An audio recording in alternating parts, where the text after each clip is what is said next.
Bonjour, vous êtes sur Côte d'Ivoire Making of aujourd'hui avec Chronique d'Adams. Aujourd'hui, je veux parler d'un sujet qui me fait beaucoup mal et j'espère que vous allez regarder et partager.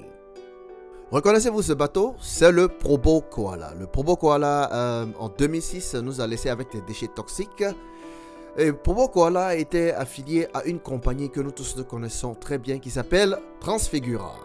Dans l'affaire des déchets toxiques, nous souvenons que c'était le président Laurent Gbagbo qui était président en ce moment et nous avions eu plusieurs morts et des gens qui ont souffert de n'importe quel genre de maladie pulmonaire, respiratoire et tout, et cancer et patati patata, sûrement qui continuent à être malades à cause de cela.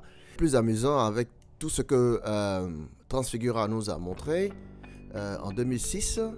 Bizarrement, avec le nouveau président Alassane Ouattara, nous avons encore Transfigura qui refait surface dans une affaire d'essence sale. Et c'est quoi l'essence sale?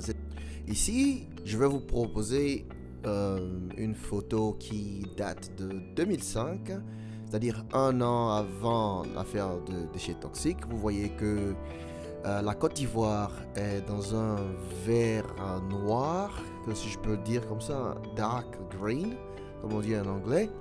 Et en Europe, si vous regardez en bas, dans l'Union européenne, vous ne pouvez pas avoir du diesel ou bien de l'essence qui a du sulfure de 10 parties par million. Mais en Afrique de l'Ouest, et l'Afrique en général, vous avez 2000 parties par million jusqu'à 5000 ou plus de 5000 parties par million de sulfure. Donc ce que je veux dire, c'est que parties par million, c'est comme une unité de mesure, c'est comme centimètre, hein, mais ils le font pour calculer certains produits liquides chimiques surtout qui composent un truc chimique qui est utilisé par les humains, si on veut dire comme ça, et qui ont été publiés par la BBC. La photo de gauche qui date de 2005 et la photo de droite qui date de 2016, certains pays africains ont décidé de prendre le taureau par les cornes et de changer leur façon de vivre. C'est-à-dire que prendre conscience et de prendre une action concrète et de tacler le problème pour diminuer la pollution dans leur pays. Mais quand vous prenez la Côte d'Ivoire, la couleur est restée pareille, comme la Sierra Leone, le Burkina et certains pays à côté. Et même la Guinée a changé sa façon de voir les choses. La Guinée que les Ivoiriens aiment appeler un pays pauvre. Mais au moins, ils ont pris le taureau par les cornes et ils ont essayé de changer les choses. Et voilà que nous nous retrouvons ici avec des risques d'asthme, de problèmes pulmonaires, de maladies pulmonaires très dangereuses, de cancer pulmonaire, de cancer de cerveau et de décès prématurés d'enfants. Et dans le ventre de leur mère, aussi décès prématurés de personnes jeunes ou adultes. Donc les effets du sulfure dans l'essence, dans le diesel surtout, vous pouvez lire avec moi, des effets neurologiques, changement de comportement, perturbation de la circulation sanguine, dommages cardiaques, effets sur les yeux et la vue, défaillance de la reproduction, donc vous voyez, non, les choses ne vont pas marcher comme ça se doit. Dommage au système immunitaire, donc vous serez exposé à beaucoup de maladies. Dommage le stomac et des troubles gastro-intestinaux. Dommage aux fonctions du foie et des reins. Défaut auditif, participation du métabolisme hormonal, effets dermatologiques, suffocation et embolie pulmonaire. Mais vous voyez, c'est comme si vous étiez exposé à des déchets toxiques. Donc, c'est-à-dire que, quel que soit ce qu'on peut dire sur Gbagbo ou bien sûr quoi, c'est-à-dire que vous vous retrouvez là avec des déchets, un truc toxique au niveau qui est plus lent, qui vous tue plus lentement et qui n'a pas d'effet aussi rapide, mais à long terme, la population africaine est en train de mourir. Et oui, la population africaine est en train de mourir d'une mort très lente et des gens sont en train de faire assez d'argent sur la mort des Africains. Mais quelle est la cause? Pourquoi est-ce que ces gens-là sont autorisés à vendre du diesel qui est de mauvaise qualité? Transfigura ici décrit enfin, répond à la BBC. Si vous voyez au départ, là, sur la première question, Public Eye accused Swiss buys commodities, for trading down, Bon, leur réponse est This assertion is not correct. Few quality standards, the matter of national government. Dans leur première réponse, quand on leur a posé la question pourquoi est-ce que Transfigura vend la mauvaise qualité aux Africains, ils disent que ce n'est pas vrai parce que la qualité de ce qu'on leur vend dépend de ce que leur gouvernement demande. C'est-à-dire que si votre gouvernement accepte que nous vous vendons du diesel de mauvaise qualité, nous allons leur vendre du diesel de mauvaise qualité. Parce que vos gouvernements ont décidé d'acheter du diesel de mauvaise qualité pour utiliser chez vous.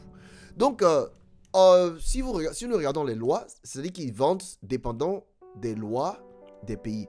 Et vous, si vous vous souvenez de la photo des photos que je vous ai montrées en 2005-2016, certains pays ont décidé d'acheter de l'essence, du diesel de bonne qualité, et Transfigura et autres ont été obligés de changer leur politique. Mais puisque la Côte d'Ivoire a décidé de ne pas changer cette politique-là, la Côte d'Ivoire accepte du diesel pourri, si je peux dire comme ça.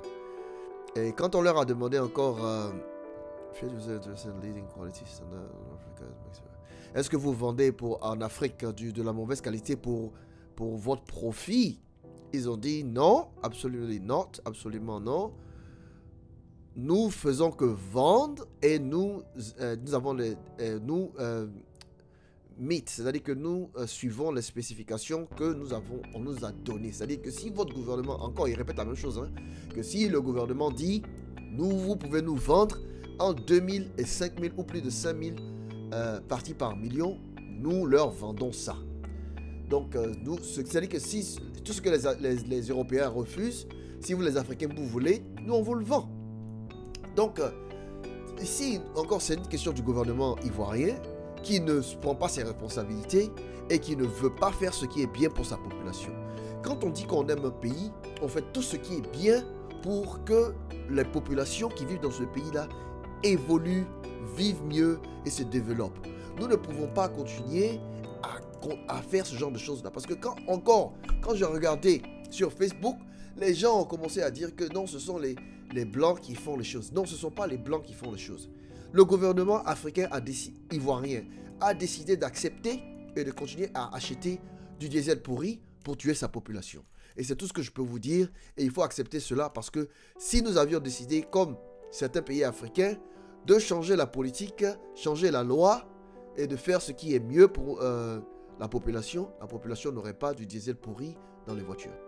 Vous pouvez aussi voir que BP et Vitol, qui sont les grandes compagnies aussi qui exportent le pétrole en Afrique, ont répondu de la même manière que nous vendons ce que les gens nous demandent. Donc si vous ne demandez pas de la qualité, nous ne vendons pas de qualité. Et si vous demandez de la qualité, nous vous vendons de la qualité. Et voilà, c'est tout. Et sur la photo suivante, ce monsieur est un Ghanéen, un chauffeur de taxi ghanéen qui est très malade.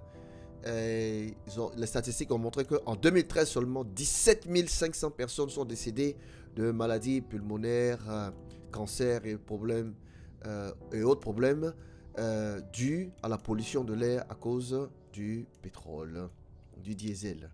17 500 personnes en une année. Une autre personne, ce jeune monsieur a 27 ans, il est aussi chauffeur de taxi.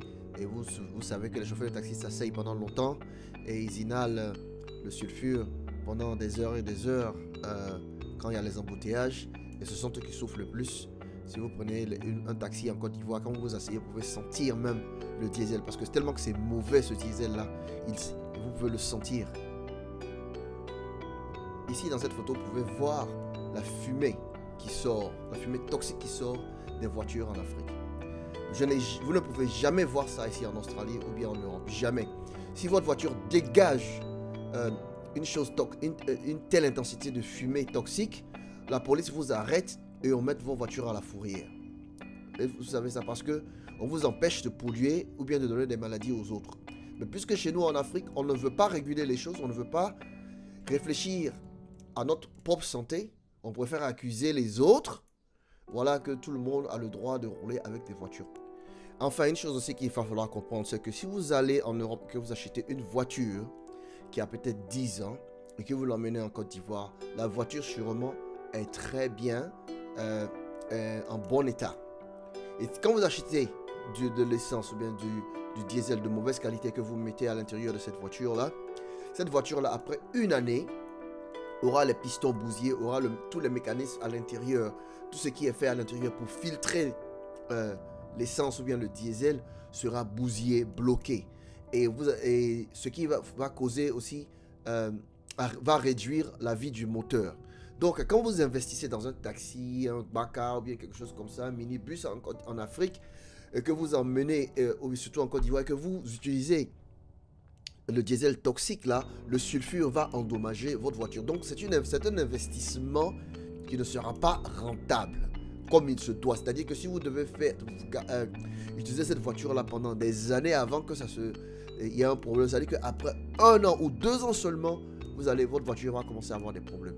Donc, ce n'est pas parce que les gens vous vendent de mauvaises voitures, mais c'est surtout parce que nous avons du fuel de mauvaise qualité, de l'essence de mauvaise qualité, du diesel de mauvaise qualité. Donc, qui faut-il blâmer dans cette affaire? Il faut blâmer surtout le gouvernement ivoirien qui ne prend pas d'action. Il faut savoir aussi que la santé en Côte d'Ivoire est en danger. La santé de tout un chacun, et qu'il faut faire quelque chose pour que cela change. Merci de regarder Côte d'Ivoire Making Of. J'espère que je vous ai éduqué sur la situation. Et prenez des actions en ce moment. Si vous voulez, même vous devez marcher en Côte d'Ivoire avec des masques. Je pense que ce serait déjà quelque chose de bon pour votre santé. Merci et portez-vous bien.